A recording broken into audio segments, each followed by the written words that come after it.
Kisah Kiai dan Santri, bagian 11. Memulai petualangan kepasrahan, aku segera ambil wudhu dan duduk membaca wirid, yang kubaca surah Waqiah 15 kali, untung aku telah hafal di luar kepala, jadi setengah jam pun selesai, dengan kesungguhan aku berdoa. Lalu keluar, pas nyampai di tempat majang lukisan, sebuah mobil kijang warna biru gelap berhenti. Seorang pemuda turun dari mobil menghampiri. Mas, lukisannya harganya berapaan? Tanyanya. 200.000 mas, jawabku.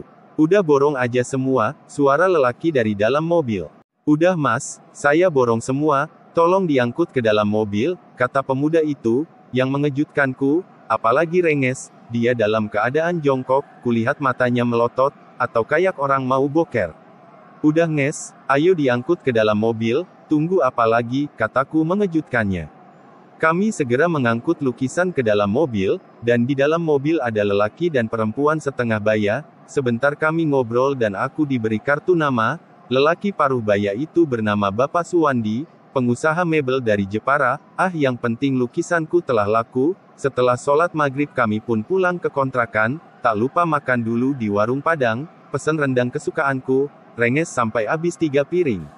Dan kami melenggang pulang dengan kelegaan di hati, uang ada, rokok di tangan. Mau apa lagi, ya kami butuh istirahat, atas penat beban pikiran karena harapan yang dipaksakan. Sekarang menurutmu Allah ada di Jakarta tidak nges? Tanyaku pada renges. Ketika kami ada di dalam angkot.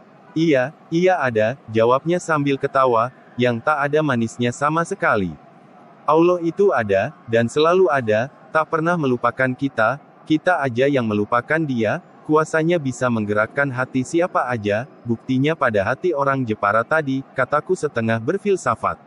Iya, kamu memang anak pesantren, jadi lebih ngerti, tapi aku lelah banget nih, khotbahnya nanti ajalah, sekarang aku yakin aja, nebeng di keyakinanmu, Wong juga sudah ngelihat buktinya, katanya sambil nyedot rokok Jisamsu. Setelah hari itu, aku pun dapat job lukisan, juga kaligrafi kaca.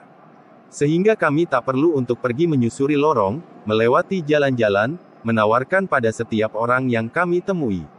Karena orang yang akan memesan lukisan sudah datang sendiri ke kontrakan di Jakarta. Jadi aku tinggal beli material, dan mengerjakan pesanan, tapi aku ingat tujuanku sebelumnya.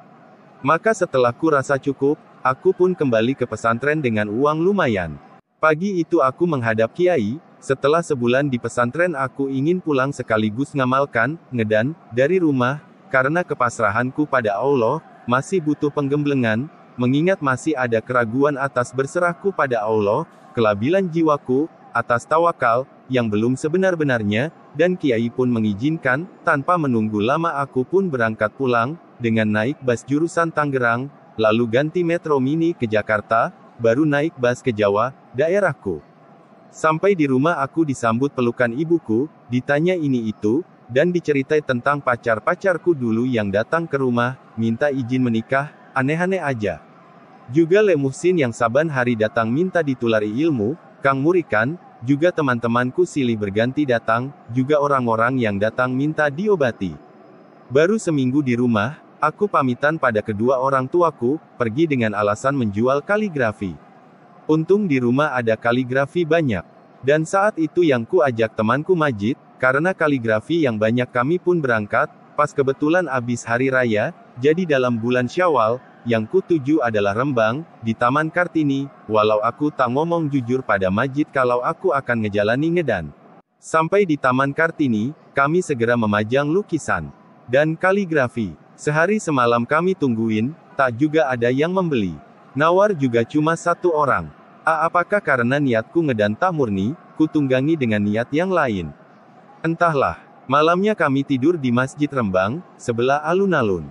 Dan paginya Majidku ajak menawarkan lukisan dari pintu ke pintu, tapi tak juga ada yang beli. Sial amat, sampai siang itu aku dan Majid nyampai di desa Peterongan. Seperti biasa aku menawarkan lukisan dari pintu ke pintu. Febrian. Ada 3 cewek cantik berlari-lari dari rumah memanggil namaku, aku dan Majid yang tengah berjalan pun berhenti. Aku dan Majid berdiri mematung, heran. Kenapa ada cewek cantik-cantik siang-siang kerasukan, sampai mengenalku, bener-bener aneh. Iya benar Febri, kata cewek satu, tinggi, langsing berkulit sawo matang, berhidung kiak orang luar, berbibir tipis, setelah ku tahu namanya Tia, kepada cewek jangkung, berkulit putih pucat, kayak orang Cina, bermata sipit, apalagi kalau ketawa matanya makin hilang, namanya Karti, dan yang larinya paling belakang, adiknya Tia, baru SMP kelas 3, namanya Lola, orangnya imut. Hah, gak salah, Febri, kata Karti. Buktinya juga, kita panggil langsung berhenti, berarti iya, tambahnya. Bener kan kamu Febri, kata Tia ketika telah nyampai di depanku. Bener namaku Febri, tapi mungkin bukan orang yang kalian maksud, jawabku, takut ada kesalahpahaman. Sementara Majid malah bengong terlongong-longong di dekatku, kayak orang kesambet. Ah tak mungkin salah, wong kami ini udah kompak, mengidolakanmu sejak dulu, kata Karti ngotot. Oh, rupanya idolaku. Ah ada lagi. Wah benar-benar, kalian salah orang, kataku mencoba menghindar. Benar, kami tak salah, dagunya, hidungnya, mulutnya, rambut panjangnya. Wah tak salah, kata Tia menelitiku satu-satu. Udah kita bawa ke rumah aja, pasti cocok, kata Karti yang segera memegang pergelangan tanganku dan menariknya. Terpaksa aku ngikut aja. Sampai di rumah Tia aku didudukkan dan ditunjukkan berbagai majalah yang ada tulisan plus fotoku, terang aja aku tak bisa menghindar, kecuali menjawab, iya. Kontan ketiga cewek berebutan memelukku, menciumku, mencubit pipiku, aku diserang mendadak, tentu saja tak bisa menghindar, astagfirullah, moga-moga tak dicatat termasuk dosaku. Ya kalau dianggap dosa, diampunkan oleh Allah. Febri, kami gemes. Kata Tia mencubitku, udah, kataku kikuk. Emang repot jadi terkenal. Mas Febri, sekarang lagi apa nyampe sini? Tanya Karti. Wah pasti lagi cari bahan untuk bikin cerita terbaru, iya kan?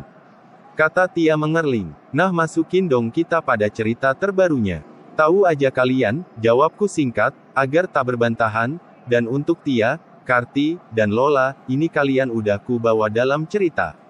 Berarti aku udah tak punya hutang harapan pada kalian, kami berdua dijamu bak tamu kebesaran, bahkan makan mereka bertiga menyuapiku, gue dan, benar-benar, padahal aku penulis kacangan, penulis angin-anginan, penulis kambuhan, lalu apa yang terjadi andai aku sekali berhabibur Rahman Asairozi, atau misal saja aku artis terkenal.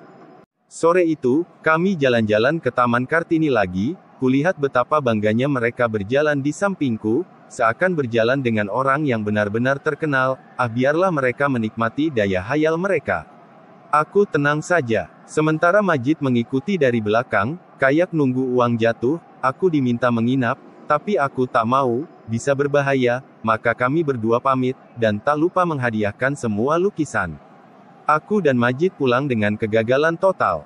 Sekarang aku memutuskan pergi sendiri, mungkin ini lebih baik, maka aku pamitan pada orang tuaku, ku bilang mau main ke rumah teman, pagi itu aku berangkat ke Jawa, kemudian naik kereta api KRD jurusan Jakarta, aku memutuskan turun di daerah yang tak ku kenal, agar perjalananku tak tergantung pada siapa-siapa, uang di sakuku ku berikan pada pengemis semua, aku ingin kepasrahanku total pada Allah.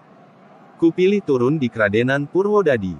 Daerah pedalam, aku mulai melangkahkan kaki tak tentu arah, tanpa bekal apapun, hanya kepasrahan yang ku usahakan setotal mungkin, ya Allah inilah aku yang masih tertempelik keakuan yang menumpuk, aku yang berserah padamu lengkap dengan dosa-dosaku masa lalu, bila kau tolak aku sendirian, apapun tanggapanmu, apapun kehendakmu, aku adalah orang yang berusaha berserah. Jerit hatiku, di sela-sela kaki yang melangkah satu-satu. Aku terus berjalan, hanya berhenti, kalau waktu sholat datang, mampir ke masjid, dan menjalankan sholat, lalu berjalan lagi, malam telah tiba, aku yang tahu jalan, sama sekali tak takut tersesat, karena tak punya tujuan, jadi apa yang harus disesatkan? Aku tak punya arah, jadi tak takut kehilangan arah, kulangkahkan saja kaki yang teramat lelah. Ketika waktu isyak aku coba mencari masjid, ketika bertanya pada orang, malah tak dijawab, tapi ditinggal pergi, tapi aku akhirnya menemukan musola kecil, dan ada orang berjamaah, aku segera ambil wudhu dan ikut berjamaah, perut yang seharian ku isi air saja, terdengar berkerucukan saat aku sujud. Setelah sholat, semua orang pergi, tinggal aku sendiri, mengenang satu-satu perjalanan hidupku, sambil terus memutar tasbih, menuntaskan wiridku. Dan tanpa sadar aku pun roboh tertidur, padahal nyamuk-nyamuk besar mengeroyokku, tapi tak menggemingkan dalam tidurku. Kira-kira jam 2 malam aku terbangun, karena dingin yang menusuk tulang, tapi aku kaget, karena telah berselimut, dan di sampingku ada obat nyamuk, pasti ada orang yang menyelimutiku saat aku lelap, aku pun pergi ke tempat wudhu. Dan menjalankan sholat malam, lalu wirid sampai tertidur lagi, waktu subuh terbangun, saat azan dikumandangkan, dan mengikuti sholat subuh, lalu melakukan wirid biasa setelah subuh. Setelah wirid, matahari telah meninggi, aku keluar dari musola, di depan musola ada gadis umur 17 tahun, tengah menyapu halaman. "Mas, itu ketela goreng dan kopinya dimakan," kata gadis manis itu, sambil menunjukkan ketela goreng, dan segelas kopi hangat. "Wah, makasih mbak, jadi ngerepotin aja," kataku berbasa basi. "Ah, tanggungan dari Allah, gak boleh ditolak," aku pun lahap ketela. "Wah sayang tak ada rokok." "Ya kenapa, sejak kemarin aku lupa ngumpulin utis, untuk sekedar ngerokok." Setelah makan aku pun pamitan melanjutkan perjalanan. Kembali aku melangkah dan melangkah, cuma kali ini dengan harapan baru, harapan nemuin utis, atau puntung rokok. Harapan baru ini cukup membuatku sibuk. Apa sih berharganya puntung rokok? Cuma mungkin karena ada unsur kepentingan dunia, jadi membuatku benar-benar sibuk. Ya, aku kadang sibuk mengikuti seseorang yang sedang merokok sambil berjalan. Terus ku kuntit kemanapun orang itu pergi, ku ikuti masuk gang dan jalan-jalan kecil, sampai orang itu membuang puntung rokoknya. Ya kalau ternyata puntung yang dibuang kecil, kadang sampai habis, aku menyumpah, pelit amat, kenapa gak dimakan sekalian gabusnya ditelan, kataku jengkel. Dan kalau puntungnya panjang, aku seperti menemukan bongkahan emas. Begitulah terus. Aku betapa sibuknya, cuma karena puntung. Tak terasa telah seharian aku berjalan, dan sampai di daerah pinggiran hutan, ku baca tulisan yang terpampang di regol desa, "Selamat datang di Kedung Tuban, segera ku cari masjid." Tak begitu susah, karena azan yang berkumandang, dan aku pun pergi ke masjid, mengikuti sholat berjamaah. Mungkin nanti malam bermalam di masjid ini, batinku. Selesai sholat aku pun duduk di emperan masjid, ku ambil satu puntung rokok dan ku nyalakan, dengan kenikmatan yang tersisa. Inilah yang paling nikmat, menikmati ketidakpunyaanku, kemiskinan tiada taraf. Kepapaan tiada duanya, tapi aku tak khawatir, dan tak takut, apapun yang menimpaku, terburuk sekalipun, aku akan terima dengan kelapangan dada. Aku tak takut karena kehilangan jabatan, karena aku tak punya kedudukan apa-apa, cuma jadi hansip pun enggak. Aku tak takut kehilangan harta benda, karena uang cuilan 1 rupiah pun tak punya, aku benar-benar tak punya apa-apa yang harus dibanggakan. Lapar, haus, aku telah yakin Allah akan menanggungku, takut apa lagi? Untuk menuju Allah, ikuti sungai-sungai zikir, walau menabrak batu kebosanan, aliran itu adalah sabar. Lintasi gersangnya padang puasa, yang panasnya luruhkan hati yang melata. Rumputnya kadang kita cintai, karena tumbuh dari kesenangan hati. Basuh jubahnya dengan istighfar, kuatkan dengan solawat. La ilaha illallah, terbawa ke satu muara, ketenangan jiwa yang merana, haukolah, tak ada yang mampu bergerak, dan tak ada yang dapat berhenti, kecuali atas izinnya. Tak ada yang lebih menyenangkan daripada tenggelam di samudera makrifat. Bercumbu dengan kekasih yang telah lama dirindukan. Ah, kenapa aku malah menikmati puntung rokok? Ah, setan telah hampir menundukkanku, dengan barang yang sebenarnya dibuang oleh orang lain. Ya puntung rokok, apa sih berharganya puntung rokok? Aku segera membuang semua puntung rokok yang seharian ini kukumpulkan dengan kecintaan dunia, dan segera mengambil air wudhu di samping masjid, kemudian duduk bersila memulai wirid-wiridku. Mungkin baru beberapa jam, ku dengar suara ramai di depan masjid, lelaki dan perempuan, lalu salah seorang menghampiriku. "Maaf mas, mas ini harus menghadap kepala desa," kata seorang pemuda umur 17-an. "Lo ada apa?" kataku heran. "Wah, kampung kami sedang rawan, banyak maling, kami takut nanti mas disangka maling." "Oh, begitu, ya udah mari menghadap," kataku sambil beranjak berdiri. Kemudian diikuti sekitar 15 pemuda-pemudi, ku dengar bisik-bisik yang menganggapku gila. Ya tak salah memang saat itu, aku sendiri tak tahu persis keadaanku, sudah beberapa hari tak mandi, rambutku juga panjang terurai, tak pernah kucuci, kulitku pasti hitam berdebu, juga pakaianku yang pasti entah bagaimana kotornya, karena tidur di sembarang tempat. Dianggap gila, itulah yang kuharap, atau mungkin aku lebih tepatnya ingin dianggap bukan dari bagian dunia. Sampai di tempat kepala desa aku pun ditanya ini, itu, ditanya KTP, ditanya langsung dicocokkan dengan KTP-ku, setelah itu aku diajak nonton latihan silat kerasakti. Aku santai saja duduk di kursi, sampai seorang gadis umur 18 tahun menghampiriku, "Mas, ayo ke rumah makan dulu," kata gadis itu, yang segera ku ikuti dari belakang, sampai di rumah kepala desa lagi, telah tersedia masakan opor ayam. Aku pun disuruh duduk, ditinggal makan sendiri. Malam itu, aku menginap di rumah kepala desa, tak ada yang istimewa, besoknya aku pamitan melanjutkan perjalanan. Jalan kaki, menelusuri jalan, tanpa tujuan. Tapi baru 1 kilometer, berjalan, tiba sebuah sepeda motor Astrea berhenti, seorang gadis berseragam sekolah pengendaranya. Aku tak peduli, jalan saja, tapi gadis itu memanggilku. "Mas Ian," aku pun terpaksa berhenti, ternyata anak kepala desa yang waktu berkenalan denganku namanya Maftukah.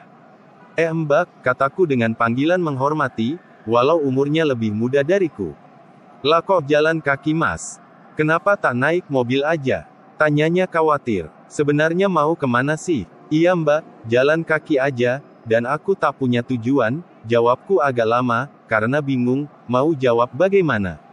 "Tak punya uang ya?" "Wah nanyanya yang enggak aja, mau ku jawab punya, jelas aku bohong, mau ku jawab tak punya, aku diam aja." Dia menyodorkan uang 20 ribuan, "Ini ambil," katanya, tapi tak ku ambil. "Kurang," katanya, "wah kenes juga nih gadis." Bukan itu maksudku, tak usah, aku jadi bingung. Dan dia sudah memasukkan uang ke sakuku. Ya udahlah daripada gontok-gontokan tak ada ujung pangkalnya. "Ayo naik ke motor, aku bonceng, atau kamu yang di depan?" Aku dibonceng. "Ah tak usah Mbak, biar aku jalan kaki aja," kataku risih. "Bener gak mau? Kalau gitu, ya udah ku tinggal dulu," kata Maftukah. Yang segera berlalu dengan motornya, sementara aku melanjutkan berjalan, dengan terus zikir tanpa henti, aku telah tak peduli apa di sekitarku, sampai jam 2 siang aku sampai di daerah Cepu.